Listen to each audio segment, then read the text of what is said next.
Hello guys, welcome back to my channel Cheer Daily Dose. আমি আপনাদের রুম্পা পাত্র নিয়ে চলে এসেছি আবার আজকে একটা নতুন ব্লগ। আমাদের ফুল ফ্যামিলির তরফ থেকে তোমাদের সবাইকে প্রথমে জানিয়ে দিই হ্যাপি নিউ ইয়ার। নতুন বছরে তোমাদের সবার ভালো হোক, ভালো কাটুক, তোমরা ভালো থেকো, সুস্থ থাকো।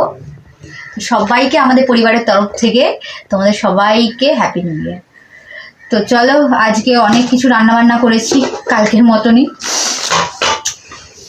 তো দেখো, মা আর হাজব্যান্ডের লাঞ্চ হয়ে গেছে, আমি আর আমার মেয়েরাই শুধু লাঞ্চ করতে বাকি আছি।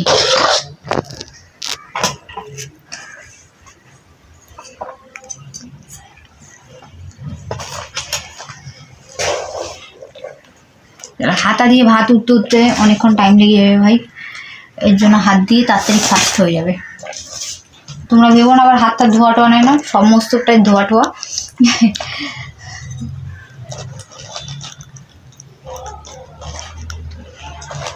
আমি এইসব দিক দিয়ে প্রচণ্ড পরিষ্কার।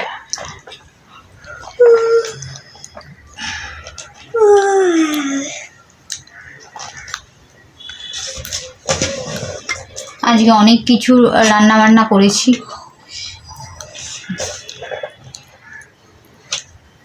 চলো,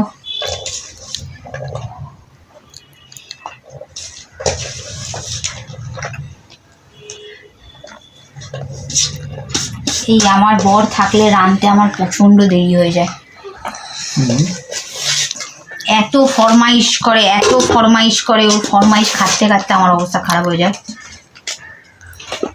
চলো, আজকে করছি এই দেখো লাল শাক ভাজা, বড়ি দিয়ে করেছি। এটা হচ্ছে বিউলির ডালের বড়ি। তোমরা কে কে বিউলির ডালের বড়ি খেয়েছো কমেন্ট করো তো। আমি অনেকবার খেয়েছি, ভালো লাগে খেতে।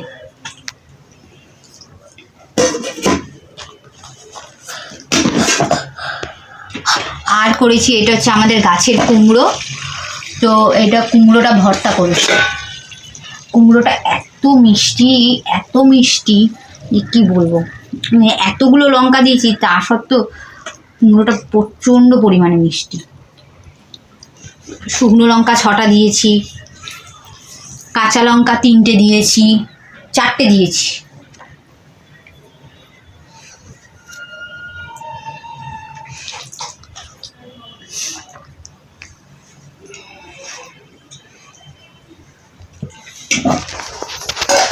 আর আজকে সোস খাবার হচ্ছে আমাদের এই যে লাল লাল মাটনের ঝোল।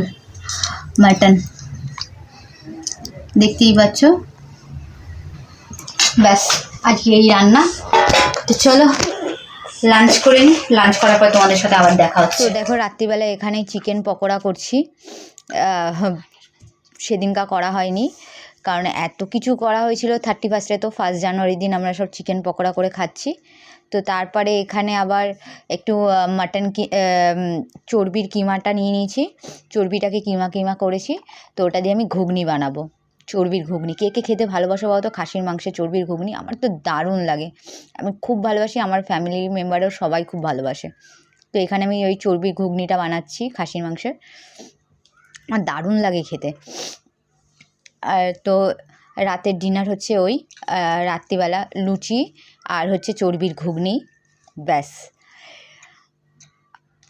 তো এখানে আমি বানিয়ে নিচ্ছি ঘুগনিটা। এখানে দেখো আমি মশলাটাকে ভালো করে সাঁতলে নিচ্ছি। মশলাটা ভাজা ভাজা হয়েও এসছে, ওপর থেকে তেলটা ভাসছে, দেখতেই পাচ্ছ। তো মশলাটা হয়েই এসে, ওর জন্য আমি টমেটোটা দিয়ে দিয়েছি। তো এই টমেটোটা দিয়ে টমেটোটাকে ভালো করে আগে মিক্স করে নেবো। বেশিক্ষণ লাগেও না এখন করতে, কারণ সত্যি মানে গাছের টমেটো তো তাড়াতাড়ি গলে যায়।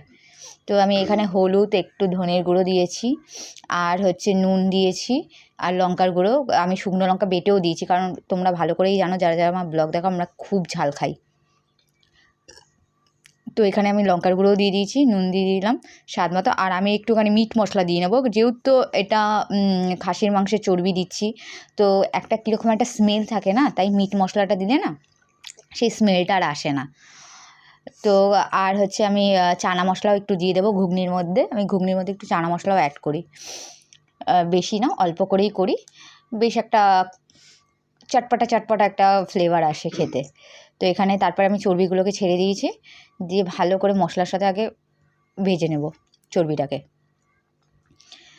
আর খেতেও তেমন ভালো হয়েছে। আলুগুলোকে আমি আগেই ভেজে নিয়েছিলাম, আমি বেশি আলু দিইনি ঘুগনিতে, কারণ ঘুগনির মটরটাই আমি বেশি রেখেছি আর চর্বিটা, কারণ আমাদের ঘরে আলু খুবই কম খায়, সমস্ত কিছুতেই আলু খুবই কম খায়। তো দেখো এখানে আমার মশলাটা হয়ে এসছে মোটামুটি। তো এবার আমি আস্তে আস্তে করে ঘুগনিটা ছেড়ে দেবো, দেখতেই পাচ্ছ। একটুখানি আমি জল দিয়ে দিয়েছি, যেহেতু লেগে যাচ্ছে। আমি ওটা ঘুগনি সিদ্ধরই যে মটরটা সিদ্ধ করেছি সেটারই জল দিয়েছি, আমি কিন্তু আলাদা করে কিন্তু ঠান্ডা জল দিইনি। আমি ওই ঘুগনিটা যেটা সিদ্ধ করেছি ওটারই জলটা দিয়েছি, আর ওটা দিয়েই আমি পুরোটা করব ঘুগনিটা। তো দেখতে পাচ্ছ আস্তে আস্তে আমি ঘুগনি মটরগুলো সব ছেড়ে দিচ্ছি। খুব একটা বেশি একদম গলিয়ে ফেলিনি মটরগুলো, একটু আস্তে আস্তে রেখেছি যাতে মুখে লাগে, খেতে ভালো লাগে মুখে লাগলে।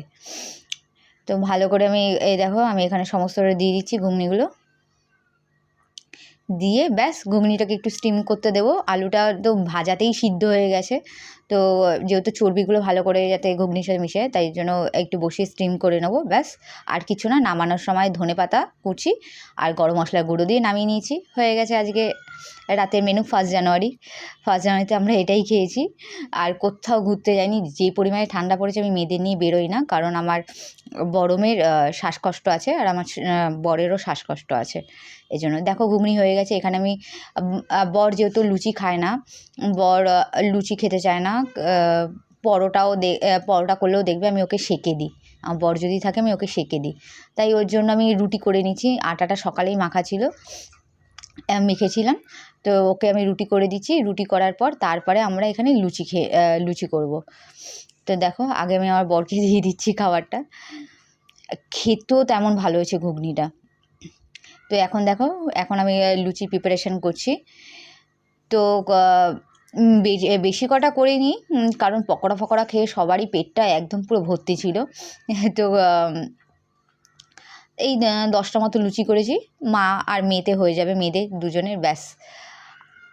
একটু বড় বড় করে, যেহেতু রাতের ডিনার, আর আমার মেয়েরা যেহেতু একটুখানি 4টের বেশি দিলেই খালি বলতে থাকে কত বেশি দিয়ে দিয়েছো, ওর জন্য আমি লুচিটা একটু বড় বড় করি মেয়েদের জন্য।